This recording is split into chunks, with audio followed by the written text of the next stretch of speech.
Thank you very much, Jason. Before I begin my formal remarks, there's two references to me this morning. One was that I provided lots of different estimates of the costs of the bottleneck to farmers.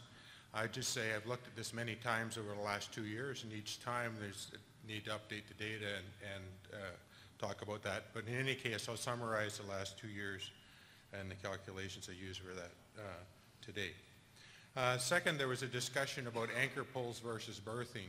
And if you think about a boat going back to the same terminal, that takes at least 2 anchor pulls to go out and then go back to the same terminal. But if it goes from terminal A to B to C, there's less anchor pulls involved in that. So I think the two, there is more anchor pulls now, but probably similar number of berthing. So I think that's probably the difference there. Okay, with that clarification, I'll get going. I wanted to answer a number of questions today. What I call export basis. I want to describe what is export basis and why it matters. What determines, or what are the determinants of this export basis? What is some of the recent history of export basis levels? What are the producer costs incurred because of high basis levels? What will a basis look like for next year? And I'll try out my crystal ball, but it's probably not better than yours.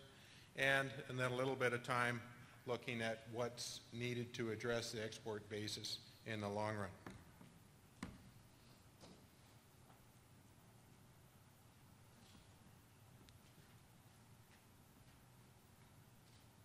Okay.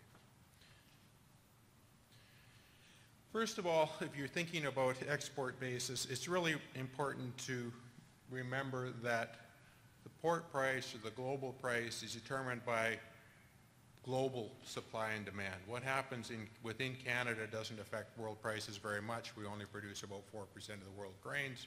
We're not going to move the world price around. That port price or world price is going to be determined outside of what happens in Canada. What does matter then, if you can influence the world price, it does really matter what the difference is between that Vancouver price and the price in Saskatchewan. And it's that difference, the difference between the price received when it's put on a boat in Vancouver versus what farmers are paid, is the export basis. And basis just means difference in two prices. And I refer to this as the export price basis.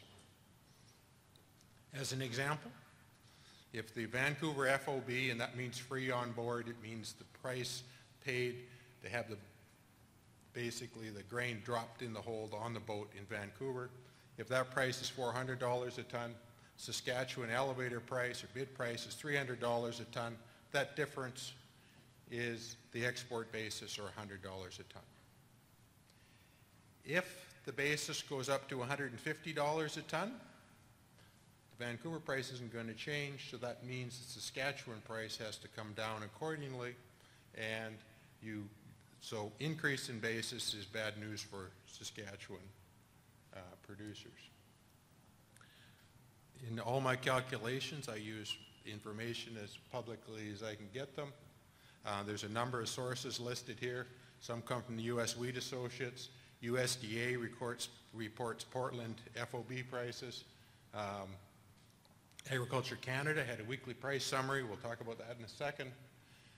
Saskatchewan Ministry of Agriculture reports cash bids for grain elevators. They survey a number across Saskatchewan, and that's reported weekly.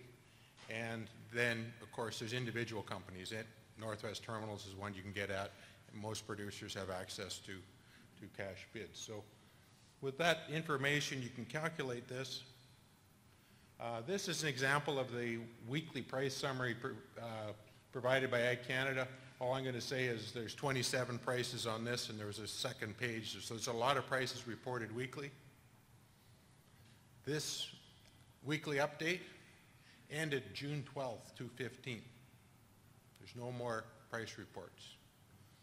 I'm not going to answer why. I'm going to ask you to ask why these price reports are no longer available. Because I think if we're going to make a market run efficiently, we need information not only on movements, but we need information on prices. In the U.S., which is a bastion of free enterprise. They have a lot of price reporting, and it's compulsory price reporting. It's not something that's optional. It's not something that gets removed once in a while when it's inconvenient. These are roughly the last numbers I saw in terms of basis. If you take a Vancouver price, 248, I'll do Canadian bushels, $3 and $303 a ton. Saskatchewan bid price was $206 a ton. So that basis, the difference between those two numbers was $96 a ton. And if you go back and you look at what the basis was over the previous 10 years, it averaged about $72 a ton. So the basis was $23 a ton higher than normal. That's almost getting back to normal levels. So, and that's not unexpected. I think for those producers that have some grain in the bin, you're not pushing it as hard to get rid of it right now, particularly if you're thinking about the size of the crop that's coming. Some of you have got good crops in the fields, others are worried about how big it's going to be, but we'll talk about that. So what determines the export basis? Well, grain export companies, you heard this, they purchase grain from producers and then sell it to the buyers, and a lot of that's quoted FOB West Coast, so they're in the business buying from you, selling to the FOB. The difference, if you like, between what they're receiving and what they're going to pay producers, they've got to cover from that the transportation costs, all their handling costs, marketing costs, and some marketing margin. When there's excess capacity in the system and anybody can get rail cars to move your grain and they want to get your grain, they're going to have to bid higher than the elevator down the road. So it's going to be quite competitive, but they're not going to actually lose money on the transaction. So it more or less reflects costs when we've got enough capacity to move the crop in a timely manner. However, when available exportable grain supplies exceed export capacity, then the access must be rationed. We'd all like to deliver our grain come in September, right after harvest, but there isn't enough capacity, so what starts to happen? Well, basically the grain companies start to lower their bid prices, and I describe it this way: when the grain companies get in a lot more calls from producers wanting to deliver their grain than they have capacity to move, they just keep lowering that price until the phone rings about once, till they get enough match more or less the capacity they have to move with the farmers that want to actually move their grain. And that has to happen that way. That's just a competitive market functioning. That's how it's going to work. If you're thinking about from the producer side, what determines the farm supply of grain? Well, producers would like to sell the grain right away, but will store their grain if in fact they can receive a higher price next month or whatever. When the system gets booked up, when it's clear that I might not be able to deliver the grain this year, I might have to keep it into next year, then you're willing to take even a bigger discount to be able to move it now rather than not make it sale. So you'll accept a lower cash bid, depending on how long you expect the systems to be plugged up. And the export basis, that's that cash price that's being offered by elevators, is determined by the farmers that are most anxious to sell. They're the ones that will accept the lowest bids. And some of you might be in a position you don't need the cash flow, but if someone down the road does need the cash flow, they're the ones that are going to basically determine where that elevator company sets the bids. So let's go back and look a little bit at what's happened since 2012. 2012 was the elimination of the single desk, but in that year we saw basically export basis levels average $71 a ton, just above the 10-year average, about $72 a ton. And in that particular year, there was lots of capacity. In fact, we produced 76 million tons. This is Canadian production, so it's larger, slightly larger numbers. And that crop was somewhat larger than expected, so there was actually somewhat smaller than expected, so there was lots of capacity in the system to move the crop. And the grain elevators had to bid aggressively to get your grain. The basis levels were about normal, and they tracked at about $70. if you then look at the next crop year, where is this thing? There it is. This is where the great big crop came in. In 2013 year, at that point, it was like, oh my gosh, how are we going to move all this grain? People phone their elevators saying, can you move it this month? How about next month? How about that next month? Soon you're booked up for a year at least, and the elevator companies are lowering their cash bids every day as they see this system book up. And the high carryout, not only was it going to create a high carryout that crop year, it was probably going to create a carryout the next crop year because of the carry-in. So what happens to basis? Elevator companies keep lowering their basis. Farmers want to get rid of it so they don't have to hang on to it for 2 years. Cash bids get dropped, and export basis levels go through the roof. Basically, a very big gap between what basically is being paid in Vancouver and the cash price in Saskatchewan. The export basis to Vancouver actually got to $250 a ton, and that was during February of that year, when it looked like not only do we have a lot to move, nothing's moving. So people really started to accept, there was, if you like, lower cash bids. So there was a very high period of basis related to those carryovers. If we go to this crop year, at the end, you can see those basis levels coming down. That's consistent with the notion was during this crop year, most of the crop's going to move. There isn't nearly the panic on trying to sell it into the next crop year. And you can see the carryover levels, not quite normal, but they're coming down to approach normal levels, which is in part why basis levels are coming down to where we would, to those more normal historical levels. For next year, who knows, and that's this current crop year, I guess we're August 1, we're into the new crop year. This is, if you predict an average yield, then we're okay. And the question is, how big is this crop out there? So we've come down to normal levels. What's next year going to look like? It's unclear. We look at the whole past year, it's oscillated around, but certainly at the end of the crop year, it's starting to come down as we're anticipating perhaps a smaller crop. This is a drought map of rainfall from April 1 to July 16th. Only the green area hit average in Western Canada. Obviously there's little green pockets and people under thunderstorms in the middle there. But basically, we haven't had much rainfall, but remember we went into this year with very high, a lot of cases, very high soil moisture. So I'm not sure what expected yield's going to be. I think most of us are hopeful. I've seen a lot of pretty good looking crops from here to Winnipeg. They look really well, and I haven't had a drive out west lately, so I don't know. I think maybe in this room we'd get a better idea. But no one really knows how big this crop is going to be. If we had a drought and we had a small crop, we'd see that basis levels returning to that $70 a ton. That'd be normal. Grain companies are going to bid to the point where they're down to costs of transporting this stuff. We'll see that. However, with improved crop prospects, particularly if this crop's bigger than what the industry's ready for, then we're right back in the soup. Basically, we'll have not sufficient capacity to move the crop, and we'll have higher basis levels again by middle of September once people figure out how large it is, or sooner, depending on what happens when the combines hit the fields.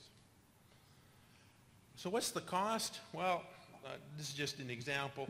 If you actually have a larger basis than normal, producers are going to get a lower price than normal. You multiply by that by the tons that they're selling, you get some idea. What I've done here is and this is included, what I did is I broke each crop year down into 3 periods, which are basically where StatsCan reports deliveries. And I think these are more accurate numbers than just estimates in other months. So estimated deliveries during the August to December period of 2013 was 21 million tons.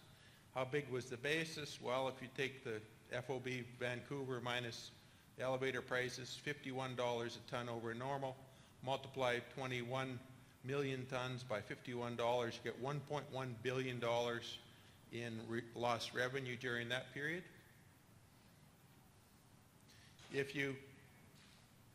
again, this is assuming, in the first scenario, that all the grain is sold at the prevailing basis. So when it's delivered during that period, it gets all the farmers pay on all the grain this prevailing basis.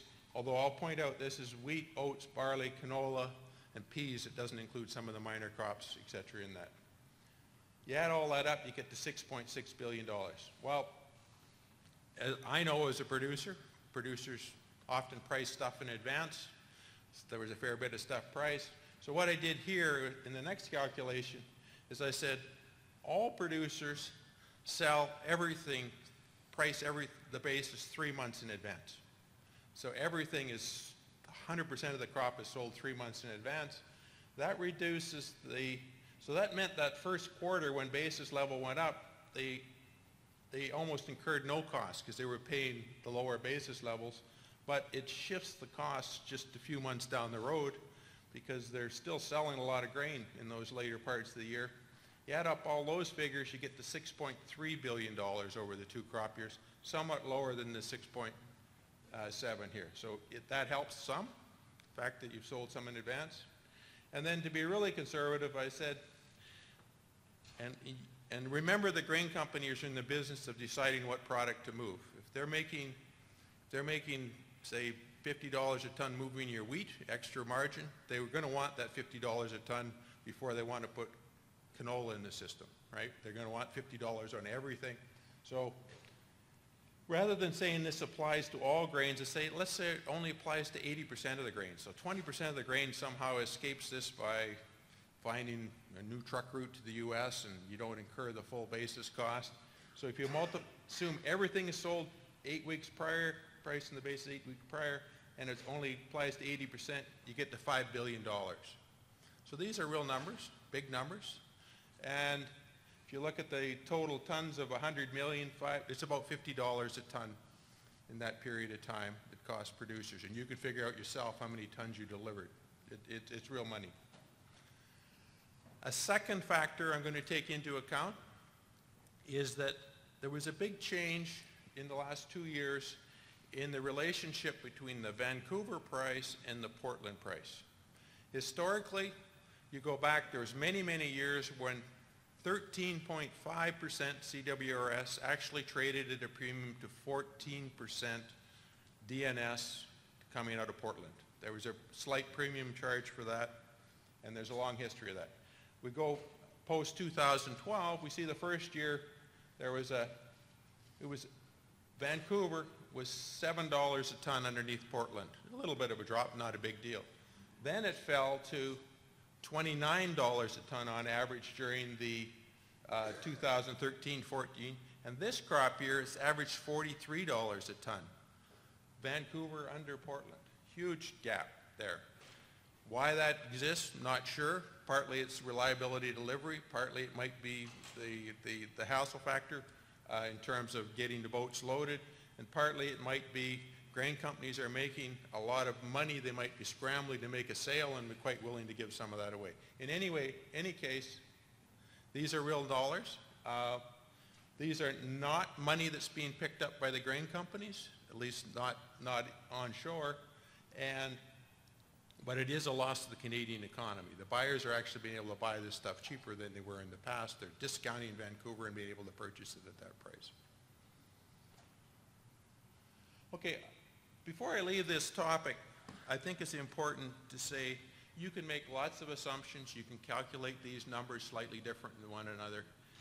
I don't think it really matters whether the answer is $4 billion or whether it's $9 billion. It's big dollars, for everybody involved. That all producers have an interest in having a system that's going to have enough capacity to move the grain in a timely manner.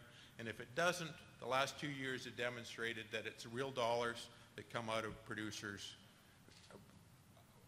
comes out of what producers would receive if there was adequate transportation capacity.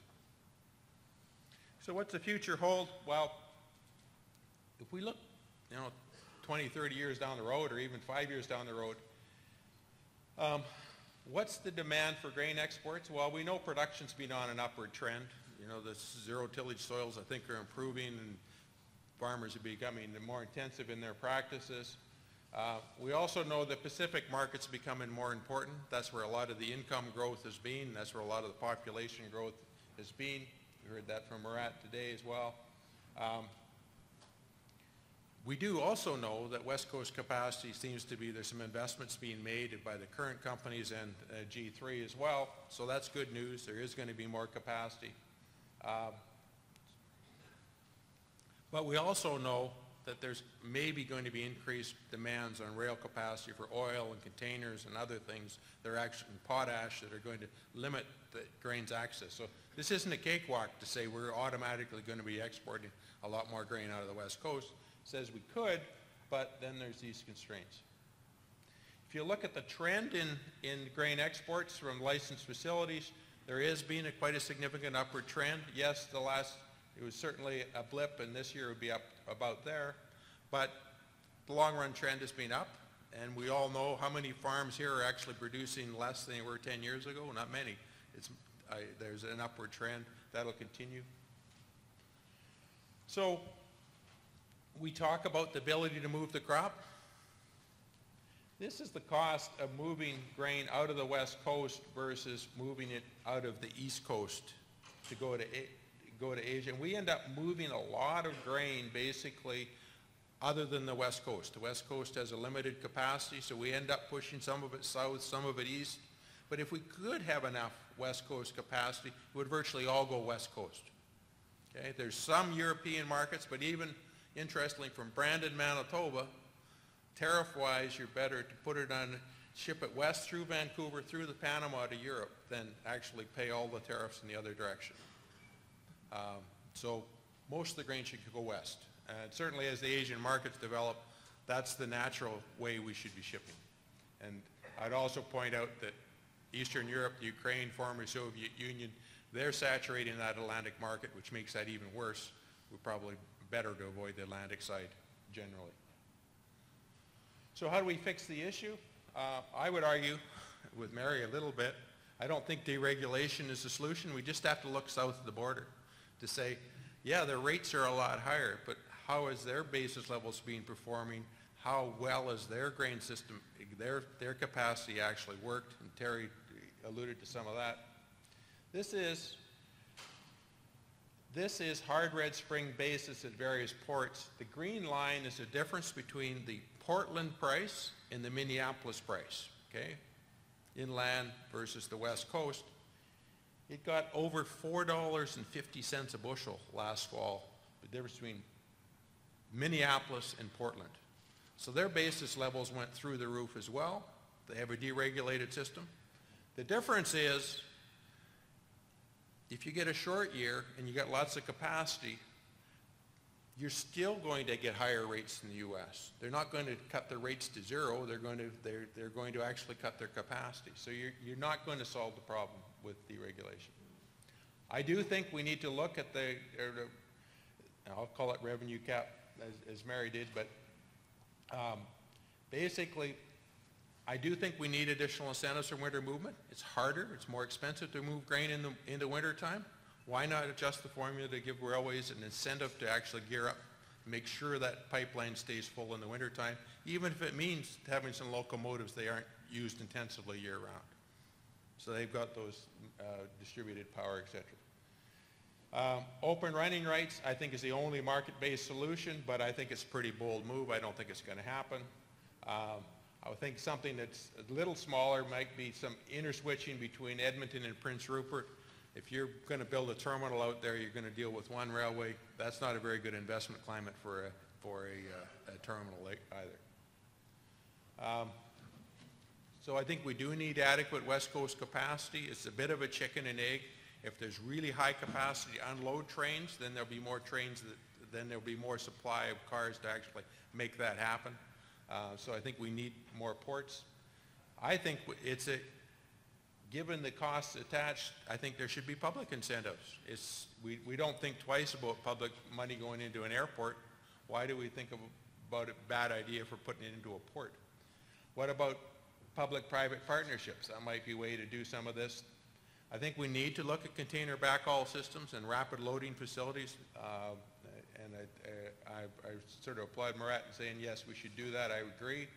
I think obviously there's some capacity in Vancouver. The reason why the focus is on Vancouver is not because it's cheaper, it's just because there's the grain industry is right there. It's served by 2 railways, so there's a scramble to put the resources in there. Prince Rupert actually is an easier place perhaps to build, and it could be expanded, but it's only served by 1 railway, so maybe we need to think about, is there a way to make that more competitive? And finally, I think we do need that whole supply chain and logistics, and we've forgotten how to do some of this stuff. How about the Winnipeg Grain Exchange was all about swapping grain between grain merchants and actually making that market work in Winnipeg. The grain markets are still in Winnipeg, and the shipments are all west. Why not have a West Coast, figure out a West Coast cash market? So actually the grain companies routinely, they can even hedge to actually plan on taking the 20,000 tons from their competitors next week to finish off that boat. So they can hedge and they can do that. And you can bring in buyers into that market as well. I frankly think that until we get some third-party rail coordination during times of crisis, it's going to be a mess every time something unexpected happens. We can write really nice contracts that work really well until we have some snowslides and things get backed up. And if you ever get to the situation the railways are deciding what grain moves to Vancouver rather than the grain companies, then everything gets snarled up. So how do you sort out which shipments get priorities, which goes first, and to get everything moving? Okay. I also think we need improved public price reporting. Maybe some would be helpful. Better crop forecasts. I really think that part of the 2013 crisis was a really bad forecast. Why didn't we know that crop was huge before farmers got in the field with their combines? Surely any agronomist could have gone out to that field and figured out there was more grain there than what people believed there was. We sort of rely on windshields and surveys to do crop forecasts. And finally, we need to think about futures markets, et cetera, to actually figure this out. So I guess in conclusions, I think we need to know as producers it's important to monitor export basis levels, ask for more port pricing and data, protect yourself the best you can through contracts. There's often not any ways, any way to do that, but occasionally you can do that. Right now, for example, you can lock in pretty small basis for this coming year. If you want to really be protected against a big crop, you better worry about that basis level. I would say get the facts, understand the cause and effect.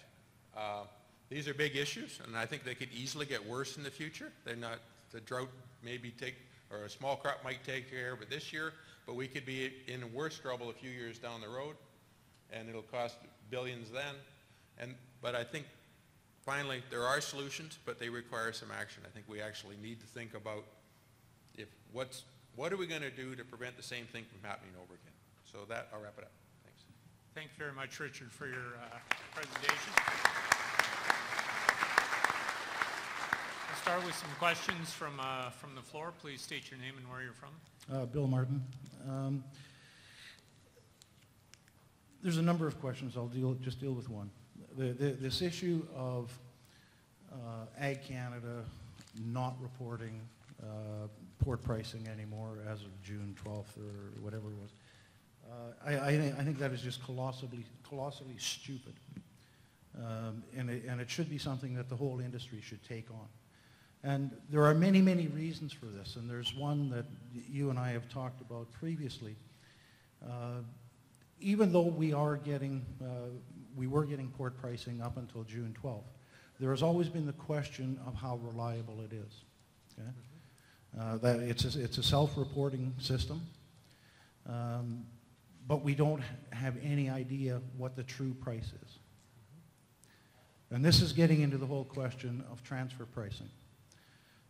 We know that Glencore, and this is tied into the whole issue of optional origination, where the large grain companies can fill a customer order from one of their many, many port positions around the world.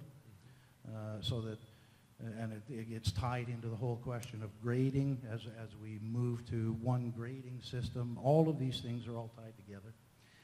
But we know that Glencore is currently under investigation by the EU for transfer pricing.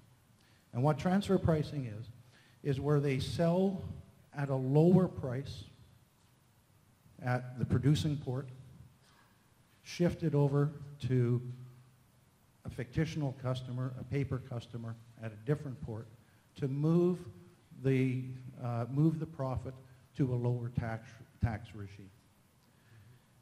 One of the big concerns that I've had for some period of time, and it's getting into this whole question of port pricing, and it really troubles me that the government has gotten rid of port pricing at this point, because I know the federal government is aware of the investigation of Glencore. There are people in Ag Canada who are aware that the EU is investigating Glencore for transfer pricing. And I'm not trying to point a finger specifically at Glencore, because they're all doing it. This has been a common practice for a long period of time. Yep. So I guess, Richard, what I'd like you to expand a bit more on the full implications to the whole promise of marketing freedom and marketing choice when we don't know what real price is. So if you wouldn't mind making some kind of comment on that. Well, Bill, what you've described is perhaps another reason for why those prices may not be, maybe not be transparent and may not be reliable. I think the ability to change the reported prices and change your profit bottom line, if you like, and then all of a sudden have all the profits reported offshore is an issue. I don't think they did it the last year. At least there was, to a large extent, at least my understanding, the EBITDA for Glencore was pretty healthy this last year on this Canadian operation. So there is some indication there were significant margins there. Next question. Hi, Mary Jane Bennett of Vancouver. They say that economists assume everything but responsibility. And I think the fact of the matter is when you're mentioning $9 billion, and we started at $3 billion a few months ago, there's very little reliability that we can place on these figures. Excuse me, what $3 billion did I report, and what context was that, and for what period of time? For losses for the... You just said that I reported it. What period of time did I report the $3 billion for? For the losses for the 2013-2014 year. And you've reported losses between 3 and now today, if I perhaps misunderstood you, you say there might be $9 billion. This year there was 2 crop years up there. That's a different number. Oh, the total being $9 billion? I didn't say $9 billion today either. Well, then I misunderstood. But there is wide variation in the figures. Well, but they're different figures. You actually have to look at each one and see what the assumptions were for each. You can't just say there's a whole bunch of numbers in the table and they're all different. Okay, well, what I wanted to say is that the rail rates, you say that they're higher in the, and that's causing a problem with the basis, and you rely on Terry Whiteside's slides, but the fact of the matter is that rail rates in the U.S. were, because Congress, there was an issue, our rail rates in the U.S. going through the roof. Congress asked the STB to intervene and check this out. They hired a firm. After 2 years, they reported, no, there's not an issue with rail rates in the States. And there are some indication. But they are much higher here. You'll agree with that? They're much higher here? They are much higher than the rail rates here. You'll agree with that or not? Do you know? The rail rates, well, as I understand it, the rail rates in Canada are less than they are in the United States, yes, but that there's not much difference between the two, and that the rail rates were determined by the Christensen report to be, basically there were reasons for the higher rail rates than they had been over a period of time where they'd remained fairly stable. Well, fortunately, we have an expert here from the U.S., Terry Whiteside. Maybe Yeah. he can say, Terry, approximately how much higher would it cost to ship a grain car from North Dakota, let's say, just across the border from Saskatchewan, or from, yeah, let's say Saskatchewan, to the West Coast versus what it would be in Canada, including the full rate charge, including the bid? I haven't done it recently, but a year ago it was about $700 a car more in the U.S. than Canada. And that include the, US dollar. yeah. And what about during the peak time there? They would have gone much higher, right? The big, Yeah, they were just astronomical. astronomically higher. So they do, in fact, they are, at times, the rail rates in the U.S. do reach astronomical levels, so. Yeah, but there is astronomical, and then there is a reason for it, and and as I say, Congress asked for research to be done on this, and the result came out that there was a reason for it, and I don't know why that wasn't put in the slides to give us a better understanding of the whole thing. Well, okay, maybe I can help you with that then. If in fact there's, in the Canadian system or the U.S. system, if producers want to deliver the grain and the customers want to pay, there's a world price at Portland and they have to move the grain, there has to be a way of rationing access to that system. In Canada, it was basically the marketing margins of the grain companies went up, and in the case of the U.S., they were the ones that held the right to be able to change the rates. They captured most of the benefits. It's just supply and demand. There's no conspiracy here. It has to happen. So yes, there's a rationale for it. And in any event, when you say to take the incentive out of the revenue cap, why would you not say then allow certain shippers that want a competitive rate that may be taken out of the revenue cap as well, that we start to create a two-tier system perhaps? There's a two-tier system already. If a shipper wants to ship out of the revenue cap zone, the revenue cap rates don't apply to them. The So if revenue- you want to ship directly to Montreal, where the zone, you're outside of the revenue cap. If you want to go to Montreal. Yeah. Yeah, So there are options already, but yeah, there's options if you want to go to, but not if you want to go to Vancouver. That, You want to go to Portland, you're outside the revenue cap zone. Could we maybe bring Yeah. this back? We'll go to the next question. Thank you very much. Nothing like a good political debate. Richard, I have a question for you. Name and where are you Oh, Uh-huh. from? sorry, Rick Swenson, Moose Jaw. And then it's because what you've said, I think there's a public policy discussion that we aren't having if we're going to solve these problems in Yeah. a logical way, and I'd like your opinion. So whether it's your numbers, Richard, or somebody else, it shows a significant amount of money that isn't accruing back to producers, and in fact, in Saskatchewan's case, to our province, yes. according. And I remember work that was done when I was in government in the early 90s that showed 22 to 23 cents of every dollar accrued back to the nearest urban center other than Regina and Saskatoon, for instance. So, and that's in a 12-month period. That money flows from products into the economy. Sure, yeah. We have a growth plan that says that we're going to grow our agricultural economy by X, and the Chamber has done a bunch of work on it. Why do you think that this discussion, because those are huge numbers, okay? And in fixing this problem, maybe there is some give because of the amount of money involved, but I would think as a public policy discussion, we have to talk about those numbers, and we have to fit them into our economy, and we have to say we need this solved, and this is the portion of that that needs to be spent, if you will, to solve the problem.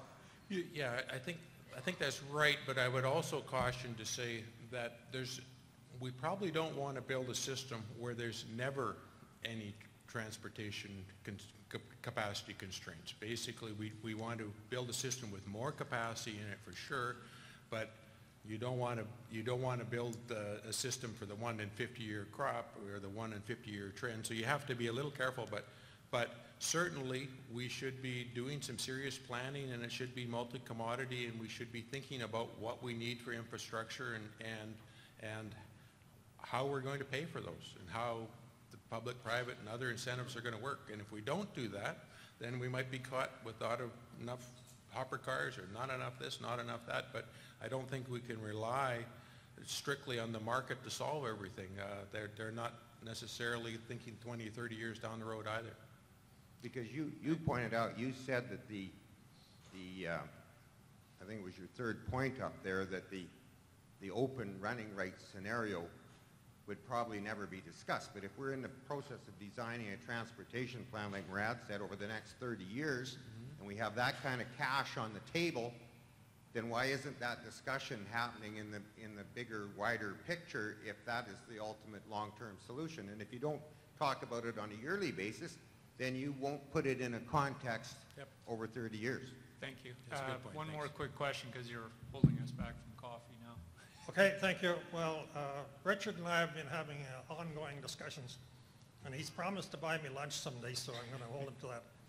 But I do not agree with your mythology that you claim that the grain companies used the Vancouver FOB, the vessel, because when the farmer goes in with his samples, they use the Minneapolis Grain Exchange since the wheat board demise, and they look at the futures that day and so on. Or else, if it's a lower protein wheat, they'll use Kansas City. So you've got to get to where the farmers are and to do your analysis of what those losses are.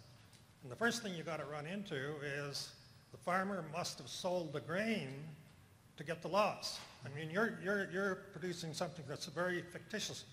And I think when you quote $5 billion, as Mr. Goodale told me, that's where he got his figure from. Or in the West Producer, it was 3.1 billion, or you said, I think, 4 billion or 2 billion or whatever for different periods of time. So I think there's a little discrepancy there. And I just quote, I have a friend on the Minneapolis Grain Exchange who said, in reality, and this is Mr. Facenti, James Facenti, in reality, the cash price in Vancouver today may have little to do with the cash price being offered the local elevator near one's Saskatchewan farm. The real judge should take the local elevator cash price, compare it with or without the use of the futures to determine the gains and losses. So I think, this has changed. And I think the other thing that happens, if I could, that a lot of farmers, when the basis went up, they stored the grain. And we're using this example, and I have the results here that anybody can see, which is my friend in western Manitoba held over his 13 crop, and his 14 crop, he had 8,000 tons. They graded it for sale in Canada at number three in Canada Feed. In the U.S., they graded it number 1 milling. So he got his producer cars going, and he's just about finished. Yeah. And he's going to make, by selling it in the U.S. over the Canadian sale, it's going to be over $500,000. So I'm saying to the people in this room, get in contact with a miller, get your producer cars going, and move it that way. Thank you. Any comments? Thank you, Bill. First thing I would say is that what we heard from Mark Hams and others, that Vancouver is our main market. That's where the grain is, that's where a lot of the export grains are going. The vast majority are going out west coast. And we can see evidence in Portland, if we don't like the Vancouver price, that in fact those world prices, those FOB prices, are much higher than the farm gate prices. And it doesn't matter to me, Bill, whether the grain company uses Minneapolis as a reference or not. The bottom line is they're paying producers a price that's far lower than what the grain is worth when it goes on the boat. And that margin or that extra basis is money that in the 2012 year would have been in the farmer's pocket because those two prices were much closer together then. Thank you. Thank you. We'll reconvene at 3 o'clock. The chairman for the afternoon session is going to be Dan Danielson. Please, I believe Terry and Mark are still in the room here, so you guys will be available at coffee to discuss with anyone. And make sure you fill out your evaluations. Thank you.